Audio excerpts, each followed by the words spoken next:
Sometimes when you're using EndNote, you may need to share or manage your group. This video will show you how to share with other people and how to change the settings for your EndNote group. So first you're going to want to log into EndNote, and then unlike the other videos in this series where we used the collect feature at the top in the gray ribbon, today we'll be using the organize and manage my groups feature. So when we click on that, it'll give us a list of all of the groups that we have within our EndNote account. And you can see here right at the very top, on the very left, if there's an icon of 2 people, it means that I've already shared this group at some point in time. You can then see the name, the number of references within that group, and if it's currently being shared.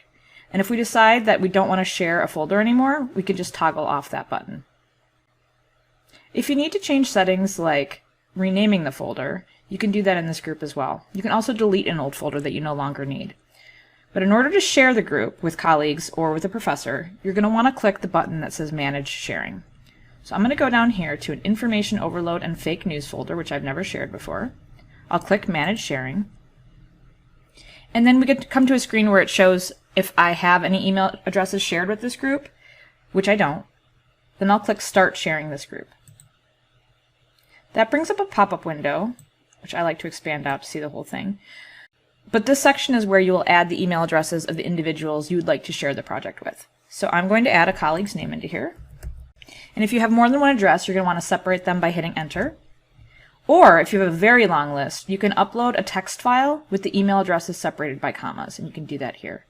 So once I've added the people that I would like to add to share my group, down here at the bottom I have 2 options. One option is for read-only. So if you're sharing this with a professor who just needs to see the articles that you found, you would select that.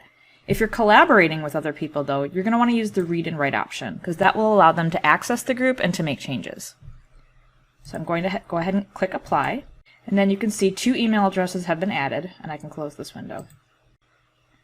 So now it shows me the 2 email addresses of the people that I've shared it with, that it's read-only. So when we come back to this screen now, we can see the little icon with the shared individuals next to the Information Overload and Fake News, and you can see that the Share button has been clicked. So those people should now be able to have access to this file.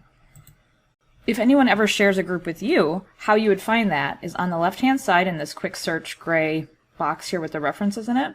If you scroll down past your groups, or you can collapse your groups, there should be a section once someone has shared a group with you called Groups Shared by Others. So here you can see the folders that have been shared with me by other users. Sharing folders can be a great way to collaborate so that all the parties of your research are able to access the same citations from the same folder. If you ever have questions, don't hesitate to ask us. Good luck!